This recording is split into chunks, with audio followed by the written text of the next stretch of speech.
The Indian Army is the only army in the world that fights terrorism using exactly the same weapons that the terrorists use.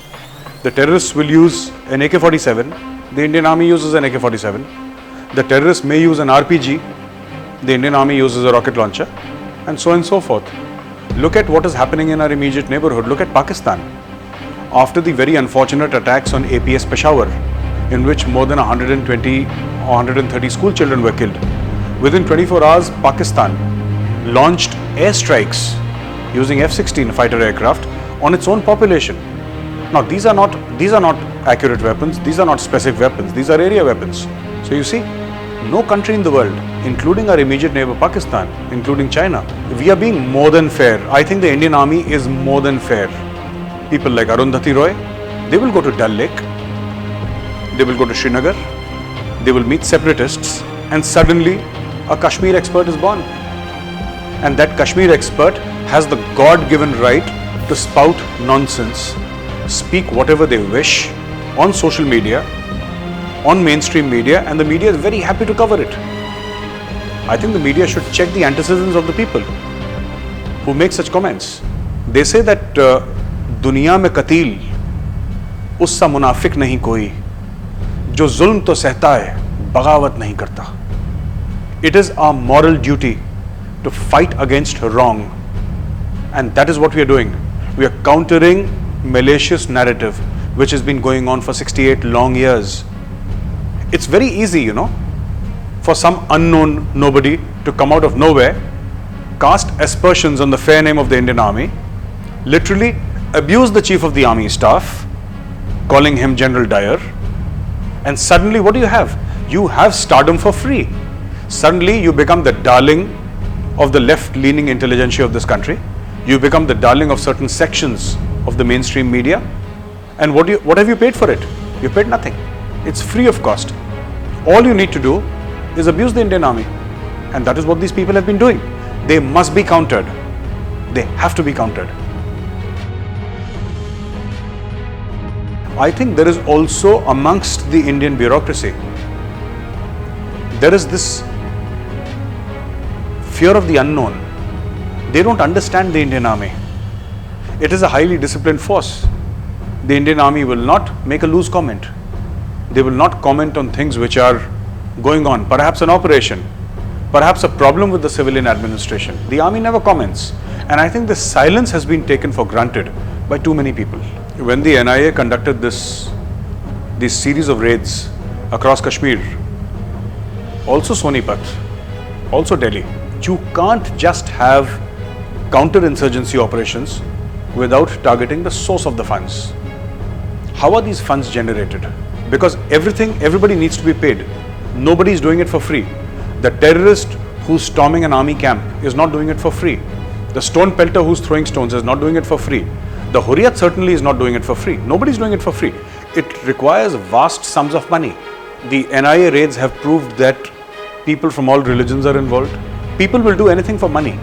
Here, the target is money. So, you have a lot of cattle, goats being brought from Rajasthan into Kashmir because mutton is a very large part of the Kashmiri diet, and also the carpet industry in Kashmir, the dry fruit industry in Kashmir. A lot of these people do invoicing fraud, and that is how money is made.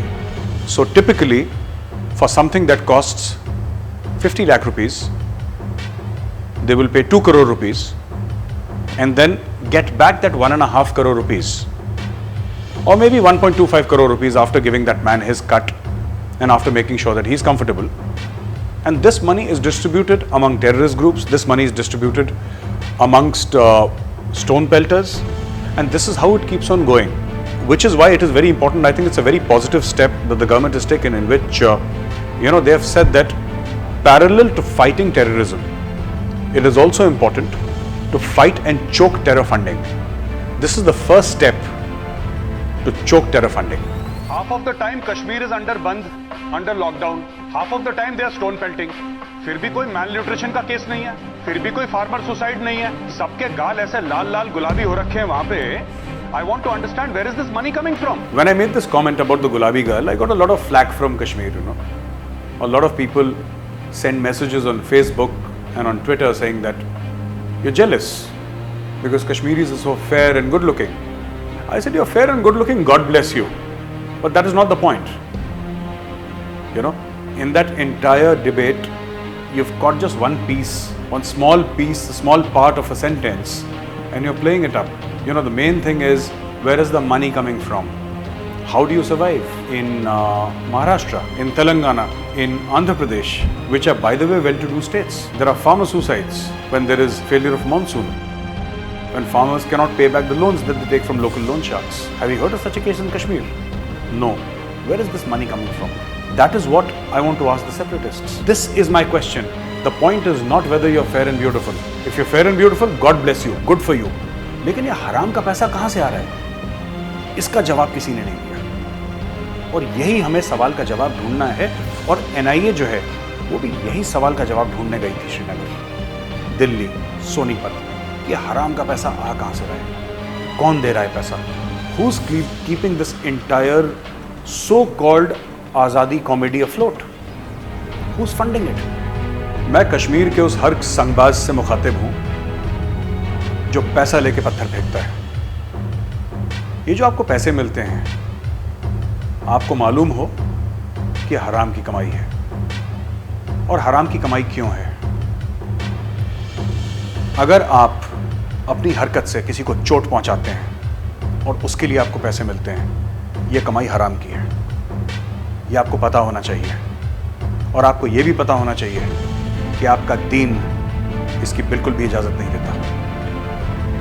Many people have commented that the Indian Army is getting increasingly more aggressive in Kashmir. But that is the nature of armies everywhere. General Bipin Rawat leads 1.3 million warriors. These people, the officers and men of the Indian Army, are trained to kill the enemies of the state. They are not social workers. The Indian Army is the last argument of the state. And the last argument of the state is always like a hammer, because beyond the Indian Army, there is nothing.